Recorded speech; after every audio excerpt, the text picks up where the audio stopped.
हाँ तो गाइस अब स्टार्ट करते हैं आपकी एक्सरसाइज फर्स्ट की डी।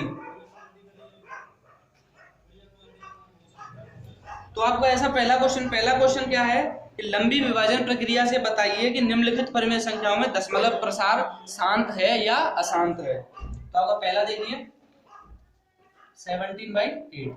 तो इसका मतलब क्या है, शांत और अशांत का मतलब मैं आपको समझा देता हूं। अगर नीचे वाले के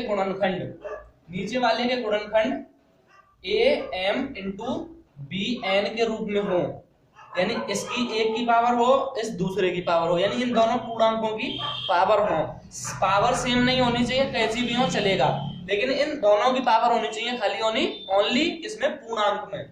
तो इसके डिवाइड करेंगे कैसे कैसे, 2 गुणा 2, ये हो जाएगा आपका 2 गुणा 2 17 और 2 की पावर 2, 2 की पावर 1। तो अब ये ये माना, ये बी, एम एन इसके रूप में है, तो यानी इसका प्रसार क्या होगा, शांत प्रसार होगा। यानी जिसके गुणनखंड आपके ए एम यानी बी एन, यानी इसके किस में आ गए 2m 2n, ये आपका क्या है, शांत प्रसार। ऐसे करके जो सारे भी होंगे जो इस में टूट जाएंगे, यानी ए की पावर m इंटू बी की पावर n में, वो आपका क्या होगा, शांत प्रसार। जो आपका नहीं टूटेगा वो आपका क्या होगा, अशांत प्रसार होगा। ठीक है, ये सारे के सारे आपको करने हैं। और इसी में आपका दूसरा क्वेश्चन दिया गया है, दूसरा क्वेश्चन भी इसी का है, यानी क्वेश्चंस आपके ये सेम है, इसके पार्ट हैं पहले नंबर के, दूसरे नंबर क्वेश्चन के भी वही सारे पार्ट हैं जो पहले वाले के हैं। दिए गए प्रश्न में उन परिमेय संख्याओं के दशमलव प्रसारों को लिखिए जो शांत हैं, यानी ये शांत प्रसार है हमारा, दूसरे का फर्स्ट भी यही है 17/8, यानी दशमलव प्रसार लिखना है इसका, यानी इससे इसको डिवाइड करना है।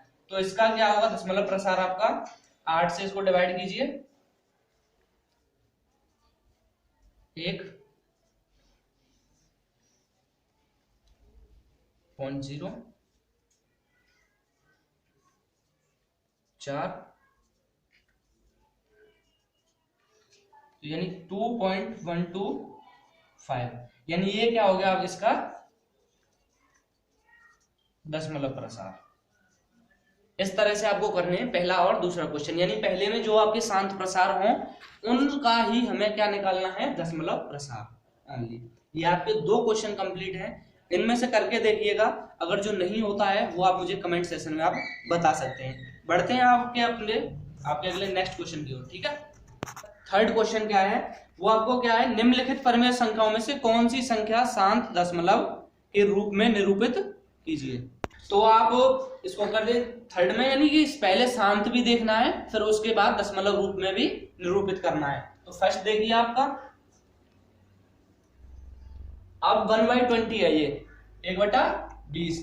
तो इसका क्या करना है, पहले तो आपको क्या देखना है, शांत है या नहीं है। तो इसके गुणनखंड क्या होंगे आपके, 1/2 गुणा 2 गुणा 5। मैंने क्या बताया था, a/m इंटू बी की पावर n, अपॉन में नहीं पावर में n। तो यानी कि ये आ जाएगा आपका 1/2 की पावर 2 गुणा 5 की पावर 1। इस रूप में है ये दोनों, तो यानी क्या होगा, ये शांत प्रसार। फिर जब ये शांत प्रसार है तो आप इसका दशमलव प्रसार भी निकालना पड़ेगा आपको।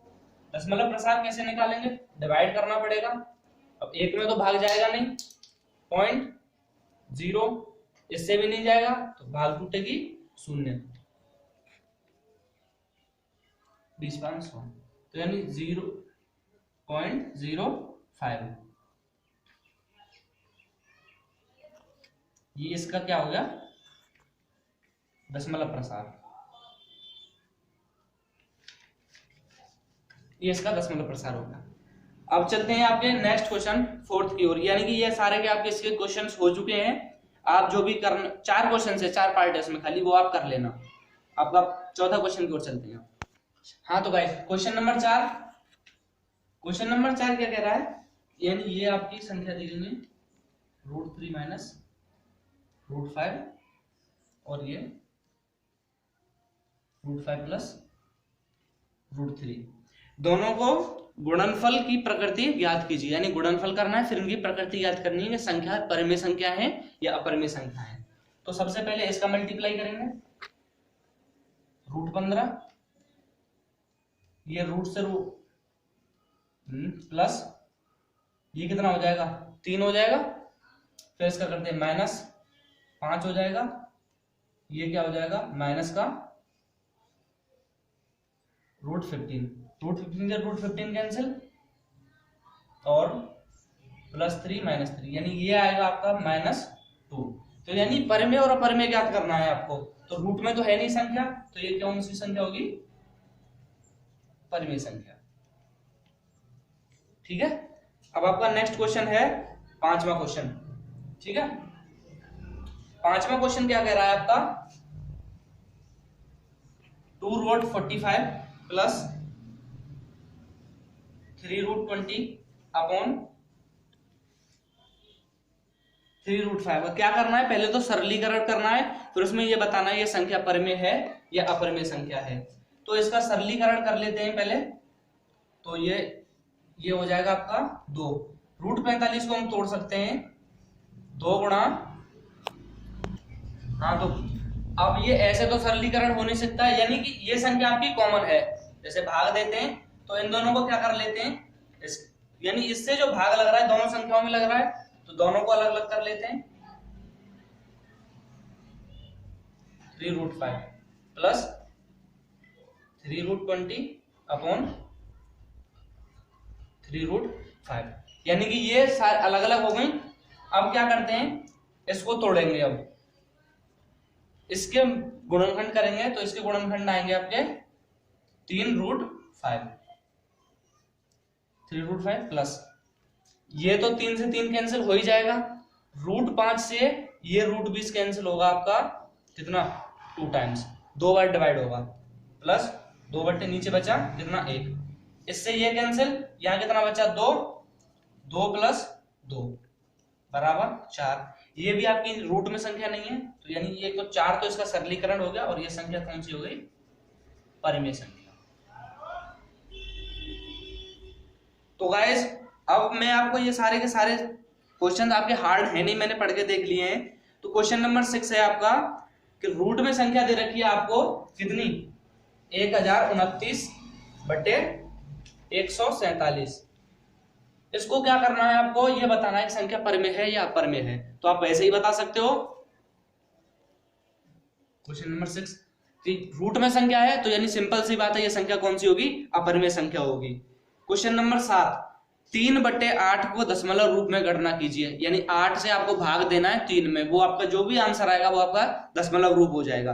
क्वेश्चन नंबर 9, बिना भाग विधि के, यानी भाग विधि के नहीं करना है, दशमलव रूप में व्यक्त कीजिए। यानी मतलब ये है कि साइड में आप कहीं भी भाग कर लें, जब आंसर लिखें अपना कॉपी पे, जब फेयर कॉपी में, तो उसमें कॉपी में आप भाग का सॉल्यूशन ना लिखें, ओनली सीधा का सीधा आंसर लिखें।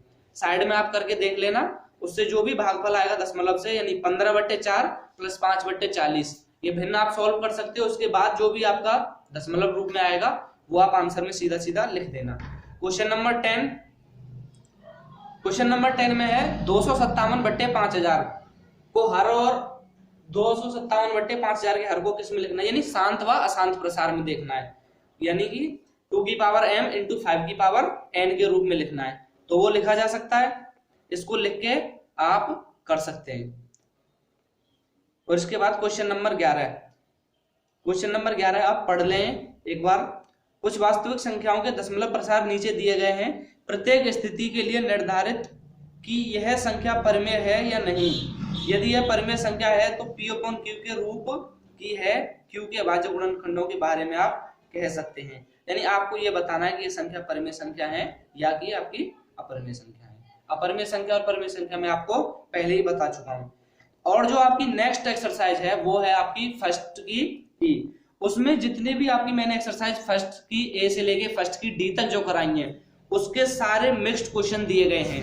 तो यानी एक तरह से आप ये समझ लीजिए फर्स्ट की E और फर्स्ट की F आपका टेस्ट है। ये आप खुद से बिना देखे सॉल्व कीजिए और आप सॉल्व करने के बाद आंसर मुझे कमेंट कीजिए, सारा का सारा सॉल्यूशन आप मुझे कमेंट कीजिए। मैं आपको बताता हूं आपने कितना सीखा है इस एक्सरसाइज में। अगर आपको फिर भी किसी भी टॉपिक में पहले चैप्टर में, यानी ये आपका पहला चैप्टर खत्म हो चुका है, कोई भी आपको प्रॉब्लम आती है तो आप मुझे कमेंट सेक्शन में बताइए। Thank you.